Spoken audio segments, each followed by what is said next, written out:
So, what is a good starting vintage Omega watch to own?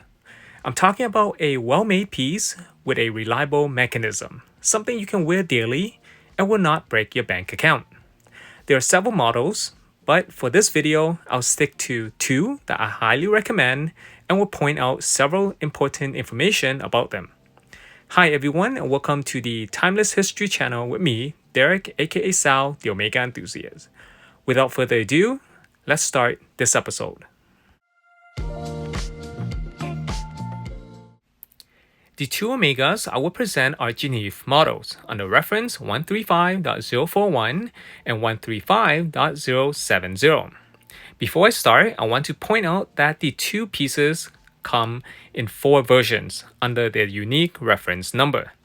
That may sound a bit confusing, but basically, the same looking timepiece exists with and without the date feature, and its movement can be automatic or manual wind. Please study this chart and you'll understand what I mean. I do not have all 8 references to present in this video, so the two I have here are the manual wind without date version. That's correct, these are Geneve references, so some people will think these are the less expensive vintage Omega watches or cheap watches in general. In fact, vintage Omega Geneve references are just as excellent as their Seamaster and Constellation counterparts, if you compare them from the same era. For example, let's compare a 1967 Constellation under reference 168.005, a Seamaster under reference 166.002, and a Geneve under reference 166.041.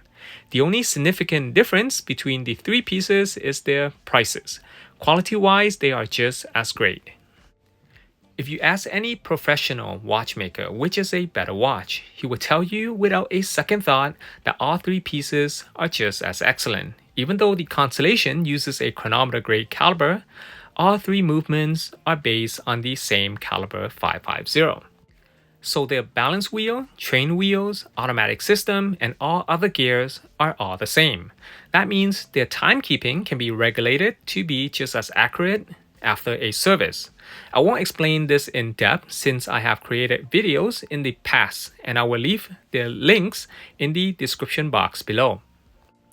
Not to mention that when you have your watchmaker work on all three pieces, you'll pay more for the Constellation and Seamaster because of their models, even though their movement quality is the same as the Geneve.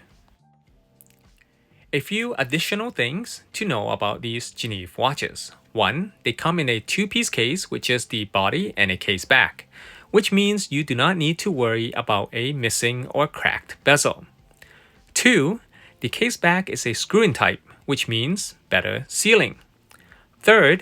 The crown and case back carry a gasket. And the crystal takes a metal tension ring, which means these watches are moisture and dust protected.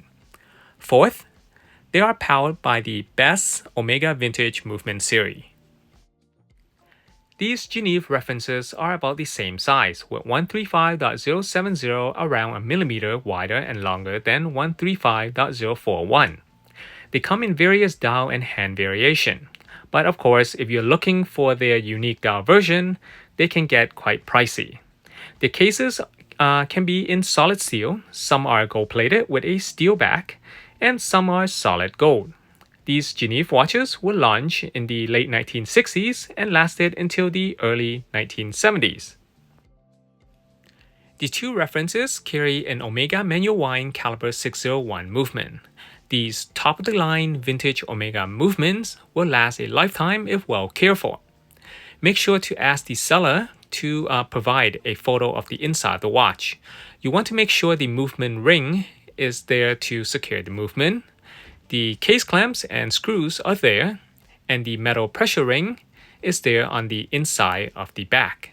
Without this ring, the dial would not be pressed against the crystal, leaving a gap between the dial and the crystal once you close the case. To fully understand this video, make sure to watch the two video links in the description box below. In one video, I discuss 17 Omega calibers based on caliber 550.